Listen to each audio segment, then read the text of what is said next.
All right, so today we're going to be talking about some things that you need to know before this month ends, which is tomorrow. You might want to make sure you get these things done before it happens, because there's a lot of things that are going to be leaving this game, and by the time you get to this video and you haven't done it already, then you probably missed out on some items that you probably needed. So today we're going to be talking about all that type of stuff. But if you're enjoying the Honkai Star Rail content, make sure to leave a sub and a like on the video. And I also do Genshin and Honkai Impact content as well. We do have Baiju coming out very soon, so I will be making a video on him. But let's go over the things that you need to get done before the month ends, because there is a lot of rewards that you could be missing.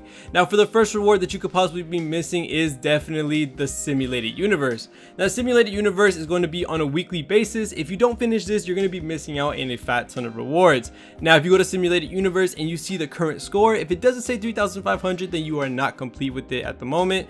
There's a lot of stuff that you can get from this regarding, gems, currency, herda chips, the little crown type thing, tracks of destiny. You might want to make sure that you get all of these, because you're going to definitely need these in the future, especially the tracks of destiny and the gems, of course. Now, the herda bonds or the herda chips, these are going to be used to be able to buy the light cones that come from her store, and these light cones are 5-star light cones. They are pretty nice. And then you also have the super imposition material as well, so you do want to make sure you prioritize these light cones before you do the Star Rail pass, because these light cones are going to be limited. Once you buy them out, you can start spending them on the Star Rail pass in the future. And I think we get around 5 herda bonds per simulated universe, so it is going to take a minute to be able to finish all of these.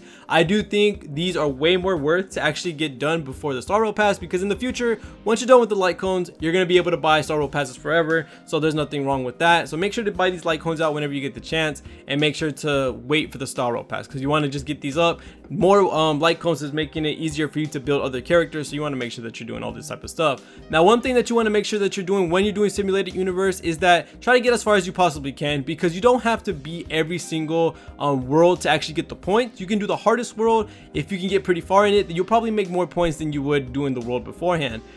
Once you lose or once you win, you're going to see some points at the bottom of the screen, and that will add up onto your current score. You don't have to beat it for it to be added to the score. So do it as many times as you possibly can, do it as many times as you possibly need, so that you're able to actually get this done and get all of these rewards. Another thing that you also might want to make sure that you're doing is buying out the shop for what you possibly need. Now, there's different, I guess you say, sections of people that could buy different things. Now, for the most part, everyone needs to buy the Star Rail Special Pass and the Star Rail Pass. Now, if you haven't been summoning that much, then I guess you might not have enough sources, so you might want to buy the Special Pass first. The Special Pass is the most important, because it's going to let you summon on the limited banners such as Sele, Jing Yuan, Kafka in the future, Silver Wolf in the future. All these different characters are going to be using this pass, so you might want to buy this out first. After you buy that out, then go ahead and buy the Star Rail Pass. This is going to let you summon on the standard supply, which is going to let you have that 300 pity bonus and pick whatever you want. So you want to make sure that you're buying these out every single month when they come out, and these do reset every month, so make sure you have the resources for this. Now, of course, we're going to also want to buy the Trackers of Destiny whenever we get to level 40, so you want to make sure that you buy that as well. Now, for some players, this might be worth it. It depends on how much you are of a spender. If you're a low spender or a dolphin even, you might want to buy the adventure logs and the condensed aether, just because a lot of these things that are in the shop you can grind for, and it's easy to get. You either get them from expeditions, you can get them from the enemies that drop. There's also some material here that drop from actual ley lines, or not ley lines, but the events, so these might be okay as well. But there's not that many things that you can buy with this Embers. I forgot what they're actually called, the Undying Embers, because for the most part it's just going to be a bunch of materials that you can grind out for free. So buying the Star Rail Special Pass, the Star Rail Pass, the Tracks of Destiny, the XPs for the light cones, and the characters are going to be a well worth investment, but make sure you're prioritizing it from what I said it from. At the highest is being the Special Pass, then the regular pass, and the XP for the other items. And then of course the Tracks of Destiny would be as good as the Special Passes once you get to that point. But yeah, like I said, don't waste your resources on these like crazy, because yes, they refresh every month, but you can get most of these from your expeditions. But the actual skill material, these might be a little worth it in my opinion that I'm looking at. But for the most part, free-to-play players and low spenders shouldn't be spending any of their Undying Embers on this. You should be saving it for the Tracks of Destiny, this passes, and also the XP for your characters, because you don't want to lose all of this Undying Embers, so that you can actually use them when you need it. Now for the Starlight Embers, or the Starlight, what are these actually called? Undying Starlight. These are also going to be something that you want to look forward to as well. Now, we are going to be getting a new set of 4 stars when it comes to, you know, which ones are going to be on there, but we don't know for who for sure. We don't know if it's just going to be a bunch of starter characters, because Arlen is on here and Arlen is not a starter character. Asta is and Arlen is not. So we got to see what the 4-star for next month is going to look like, and see what they come out in the future, because we don't know how the rotation is going to work, and usually they have a set rotation per month, so we are going to be having to look at that. Asta's a really nice character, but I don't think she needs to be bought because we do give her free. And then Arlen doesn't seem to have a lot of use at the moment. He doesn't have a lot of utility. He is a main DPS, but for the most part he doesn't seem like he is as good as his former self at the moment. I don't have enough testing on him to be able to like for sure say that he's not good or not, but at the moment, I don't think Asta or Arlen are worth the Undying Embers or the Starlight, Undying Starlight. So you might want to make sure you're waiting on that. You kind of do want to save for the standard light cones. Now, you will be getting these from standard, from weapon banner summons if you lose your 50-50. Well, actually, it's not 50-50, it's 75-25.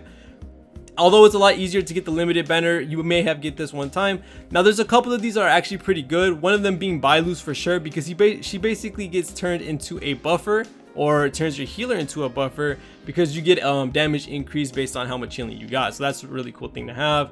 Other than that, there are some really cool ones, like if you ever get standard characters like Bronya, Welt, these are some really cool ones to have. Yang Qin's does a really crazy amount of damage as well. So yeah, there's a fat ton of really good light cones in here, and that's kind of what you want to actually save for when it comes to being able to summon or be able to buy something from the shop. The Star Rail pass and the special pass is really good. In all honesty, it really depends on how much you have and the overall value you think you'll get from buying a light cone versus a character versus a pass. For the most part, the characters are going to be worth very much in the future, depending on which ones come out. Like if there are other units that are going to be cracked out, like maybe March 7th, or other characters that, you know, get way better with constellations, or maybe you're really close to C6, or there's going to be some really cool things that we could possibly see in this 4-star shop. And the Star Rail special pass, I do think this is probably the overall highest value. But in all honesty, I think the 5-star light cone might be worth it, because you'll never know when you get these. And if you do ever get them, the super impositions for them are going to be really good as well, to be able to help boost the utility and damage that you could possibly do on those characters. So yeah, it's going to be hard knowing how this Starlight exchange is going to be in the future. This is probably the hardest one to look at, just because we don't know the value between the standard banner light cones versus the 4-stars that could possibly come out, and then of course the pulls that you could possibly use when using the special pass and the Star Rail pass. So we're gonna have to wait and figure out the value on these when the shop refreshes a little bit more. The Embers exchange, like I said before, you want to do the passes, then the Tracks of Destiny when you unlock it, and then the XP. Other than that, that's pretty much it when it comes to all the things you need to make sure that you're getting done. Of course, you want to make sure you're doing commissions and your dailies every single day, but for the most part, when it comes to the weeklies, you want to make sure you get these done. And I forgot as well, the battle pass is something you might want to make sure you're looking at as well. If you haven't done these already, make sure you get these done so that you're able to get all the rewards for when the battle pass ends. Usually they give you a lot of extra time and leeway for you to actually get this done, but just make sure you're getting your simulated universe done. Make sure you're getting your Embers exchange finished out and get those passes, and then make sure you go do those weekly battle pass missions as well. So other than that, thank you guys so much for listening all the way to the end. That's all the stuff you need to do before the month ends, but that's all it is for me to cover. So thank you all so much for watching today, and see you all in the next one, and peace.